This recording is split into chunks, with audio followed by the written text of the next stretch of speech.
நீங்கள் நிதானமாக இல்லைன்னா உங்கள் வாழ்க்கையில் எல்லா வாய்ப்புகளையுமே இழந்துடுவீங்க. அதுக்காக ஒரு சின்ன ஸ்டோரி 1 மினிட்குள்ளார. என்னென்னா, ஒரு பையன் ஒரு அம்மா ஒரு வீட்டில் வாழ்ந்து வந்தாங்க. ஸோ அப்போ பார்த்தீங்கன்னா அந்த ஊரில் எப்போவுமே கரண்ட் இருக்காது, எப்போயாவது தான் கரண்ட் வரும்.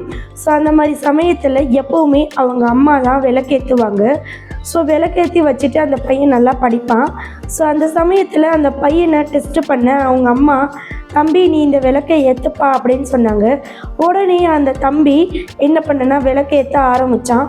ஆனால் அவன் அந்த தீப்பெட்டியில் இருக்கிற அத்தனை தீக்குச்சியுமே காலியாகிடுச்சு. ஸோ விளக்கேற்ற முடியல அப்படின்னு ரொம்ப ஃபீல் பண்ணான். ஆனால் லாஸ்ட் 1 தீக்குச்சி மட்டும் இருந்துச்சு. அவன் கண்டிப்பாக எப்படியாவது இந்த விளக்கை ஏற்றிடணும் அப்படின்ற ஒரு எண்ணத்தில் ரொம்ப பயந்து ரொம்ப கேர்ஃபுல்லாக லாஸ்ட்டு குச்சியை ஹேண்டில் பண்ணான். அந்த விளக்கை ஏற்றிட்டான். ஸோ இந்த ஸ்டோரி, இந்த ஜஸ்ட் 1 மினிட் ஸ்டோரி போல் தான் நம்ம லைஃப்பும். நம்மக்கிட்ட நிறைய வாய்ப்புகள் இருக்குதுன்னு சொல்லிட்டு இருக்கிற வாய்ப்பெல்லாம் அந்த பையனை போல் வேஸ்ட் பண்ணிவிட்டு லாஸ்ட்டு 1 மினிட்டில் நம்ம அந்த வத்திக்குச்சி போல் செயல்படுறோம். ஸோ இருந்தாலுமே இந்த ஸ்டோரி இன்னும் முடியலைங்க. அந்த பையன் அந்த தீக்குச்சியை ஏற்றினதுக்கப்புறம் நிறைய காற்று வீசிச்சு. அப்போ அந்த தீபம் அணைஞ்சிடுச்சு.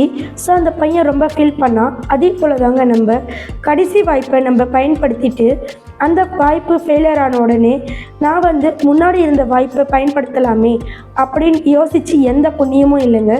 நீங்கள் அந்த தீப்பெட்டியில் இருக்கிற கொச்சி மாதிரி எப்பவுமே உங்கள் லைஃப்பில் செயல்படுங்க. ஏன்னா ஃபஸ்ட்டு ஃபெயிலியர் ஆனாலும் நெக்ஸ்ட்டு ஆப்ஷன் இருக்கும்.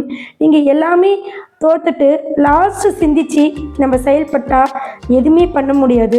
இந்த குட்டி ஸ்டோரி உங்களுக்கு பிடிச்சா நம்ம சேனலை சப்ஸ்கிரைப் பண்ணிக்கோங்க அண்ட் லைக் பண்ணிக்கோங்க.